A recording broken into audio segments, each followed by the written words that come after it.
worst is always the human detritus that war and famine leave behind. The small, frail bodies whose tangled limbs and vacant eyes condemn us all.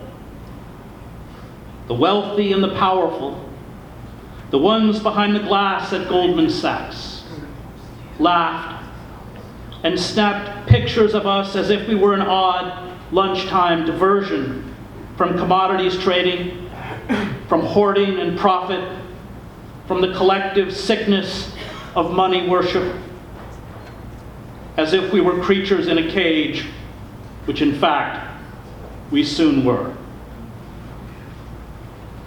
Goldman Sachs Commodities Index is the most heavily traded in the world. The financial firm hoards futures of rice, wheat, corn, sugar, and livestock, and jacks up commodity prices by as much as 200% on the global market, so that poor families can no longer afford basic staples and literally starve. Hundreds of millions of poor in Africa, Asia, the Middle East, and Latin America do not have enough to eat in order to feed this mania for profit.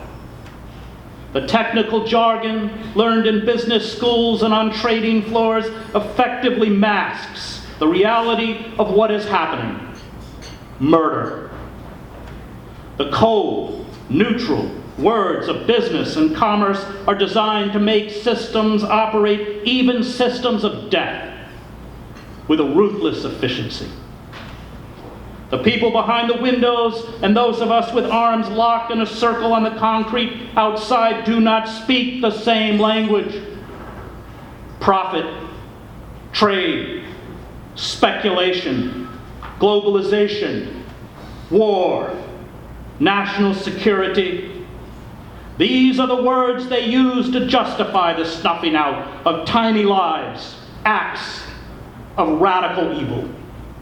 The glass tower before us is filled with people carefully selected for the polish and self-assurance that come with having been formed in institutions of privilege. Their primary attributes are a lack of consciousness, a penchant for deception, aggressiveness, a worship of money, and an incapacity for empathy or remorse. And it is always the respectable classes, the polished Ivy League graduates, who are the most susceptible to evil. To be intelligent, as many are, at least in a narrow, analytical way, is morally neutral.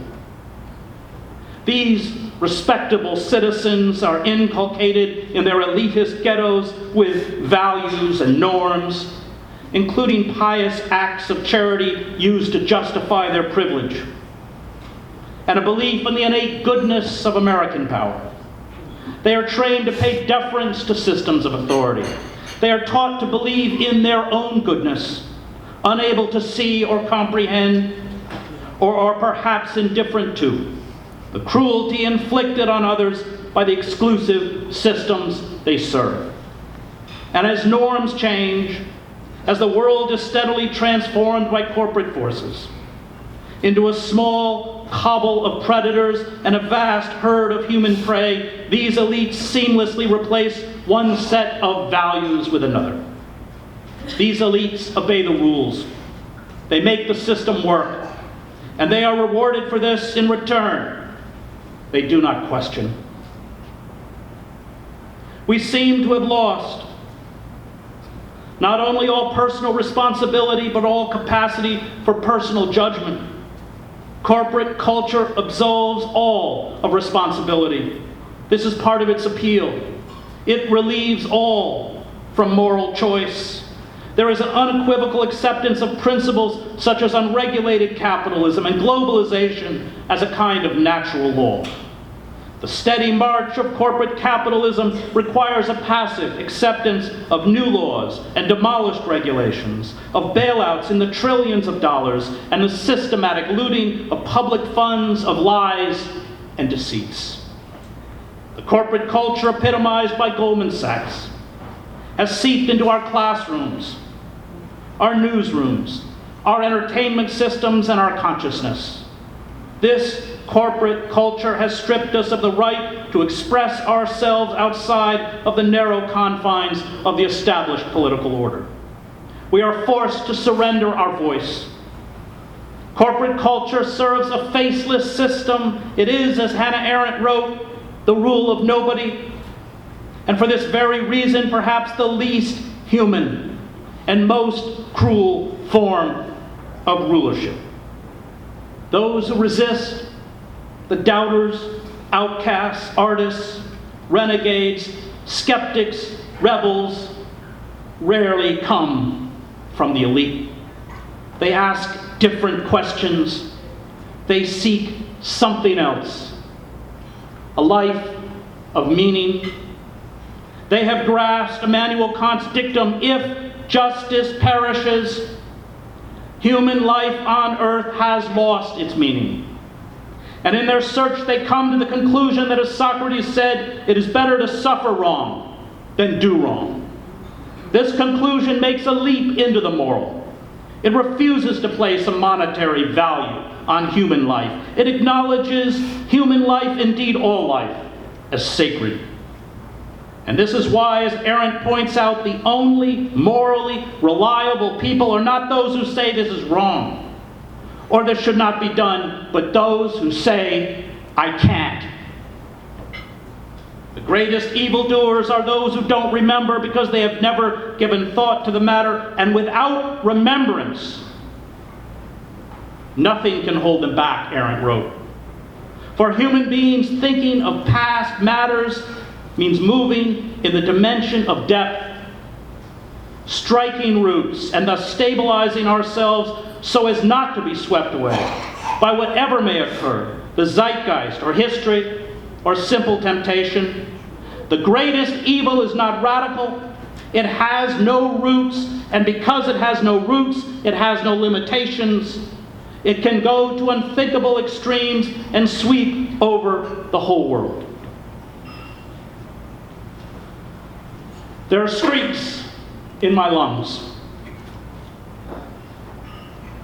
traces of the tuberculosis I picked up around hundreds of dying Sudanese during the famine I covered as a foreign correspondent. I was strong and privileged and fought off the disease. They were not and did not.